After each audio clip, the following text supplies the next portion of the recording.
Maybe you're like me and you're really busy and you don't have a lot of time to figure out how to make compost. Or maybe it just seems really complicated and you're not really sure where to start, what kind of materials or equipment you need. Well, hi, I'm Anne and welcome to my garden. Today I'm going to take you to my compost area and show you what I've been doing in the last few years, which has really produced a composting system that's been really reliable year after year. And stay with me to the end of the video because I do have one special ingredient that I like to add, which I think really makes your compost better. So here's my compost area in my garden. After a lot of trial and error over the years, I've discovered that you don't really need a lot of special equipment, materials, or tools to make your compost. I really think that less is more in this situation, and it's better to go with a simple system just so you get started in the process and you can kind of reduce that amount of intimidation when you're out there shopping, looking at different things that you can use to start your compost. So one of the first things that you want to think about when you're starting your compost area is where you're going to site it. So the location can be anywhere in your yard. I don't think it really matters whether it's in the sun or the shade. If you do site it in the shade, you might have a system that decomposes a little more slowly. A lot of times if you want more of a fast process, you want it to heat up more and really break those materials down faster. But even with the system that I'm going to show you today, which is somewhere in the middle between hot composting and cold composting, you're going to get really similar results. So the second part of your system that you need to think about for composting is what kind of container you're going to use. I have tried different kinds of containers, including those upright plastic containers that look like bins. I have to say I've tried several and it never really worked for me all that well. I did end up giving those containers away to other people though, so they did not get thrown away. There's also the tumbling systems that look like a barrel that have a handle that you turn. My only complaint, I guess, about those is you can't really put a lot of material in there, and so you're kind of limited. And as a gardener, I end up with a lot of material that I need to break down and then use in my garden. And you may have also seen gardeners that have setups that look like stalls. They may have 2, 3, or more to separate their compost depending on the process that it's in. I feel like it's a little bit more of an expense. So if you're really on a budget and you want to just get this system started, maybe that's something to think about later on down the line. You can get free pallets often, and you see people who make pallet systems for composting. I have actually done this as well. Sometimes the material would get stuck in between the alternating boards, so I had a lot of rot happening and it became more cumbersome than anything to maintain the pallet system. So I came back to this system, which is really super easy for me and super affordable. Chicken wire in itself doesn't cost very much. This one's even super cheap that I've got some bamboo stakes holding it together.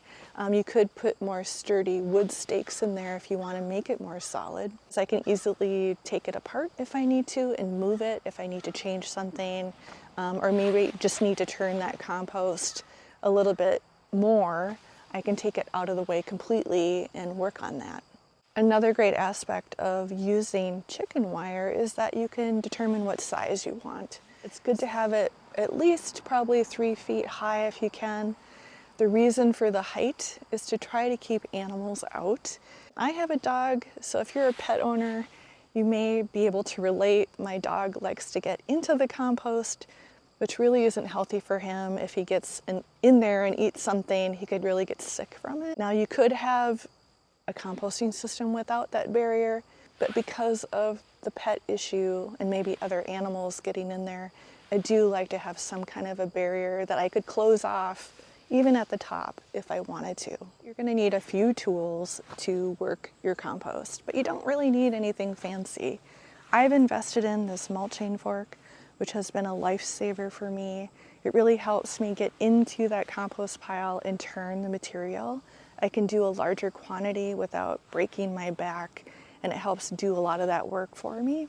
I also have a standard garden rake that I use, as well as hedge clippers so that I can chop up material and make it into smaller bits, which actually helps make the material break down faster so you can get more compost in a shorter amount of time. You could also use hand pruners too if you got some tougher stems or sticks that you need to break up to put in your compost too. So once you've got your system set up with your container and your tools that you need, the next step is to gather the materials for your compost. It isn't really very complicated, and you've probably already got them right now. So it's basically a balance of green material and brown material. So the green material is going to come from stuff from your garden that you're trimming, things that you are deadheading, grass clippings, and also stuff from your kitchen like vegetable and fruit scraps. So I have, for brown material, I have a lot of like dried stems from perennials, different sticks. Were a few dried leaves in there from before that have actually already broken down. You can also add things like old egg carton containers that you can tear up into smaller pieces, cardboard. I'd probably recommend taking any tape or stickers off because they have plastic and that doesn't break down in your compost. So you can chop those things up too into smaller pieces and layer them in your compost. There are lots of other videos on YouTube that explain this process in a more scientific way, but I think all you need to really remember is that you're layering the green material with the brown material, and you're going to add just a little bit more of the brown material to balance out the green material. And that's all you really need to know about it. So before we get to the end of this video, I just want to let you know about a few links I have in my channel description about garden consultations with me, as well as a few garden guides that you can download for free. So I'm going to go ahead and start assembling the compost pile, and you can see how I put it together. It's a very simple process and something that you can repeat a couple times of the year. Now, I actually only turn my compost 2, maybe 3 times in the year, which is what makes it pretty low stress and an easy process to do. It's just about prepping the materials and gathering your materials, but otherwise it really doesn't take a lot of effort or time. One thing I wanted to point out when you're in that layering process between the green and the brown material is to make sure that you have enough moisture in your compost. You kind of want a medium balance of moisture for your compost. You don't want it to be too wet where it's like sopping wet, and you don't want it to be too dry. So you're probably wondering what this mysterious secret ingredient is that I was talking about before for the compost. And it's something that I admit is part of my daily addiction. It's coffee.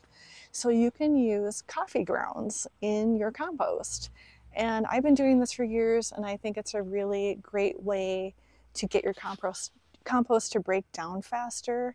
It also adds a little bit more acidity to your compost, which for me is great because I have very alkaline soil here. I also find that adding coffee grounds attracts earthworms. And so we know that earthworms are our little unseen helpers in the garden, and they really help break down all of that material in your compost. So if you're not a coffee drinker, don't despair. You could still find ways to get used coffee grounds for your compost. Just check with your local coffee shops or restaurants to see if they have any used grounds. They might be happy for you to take them away. So thanks for watching. I hope this inspires you to start your composting journey in your garden.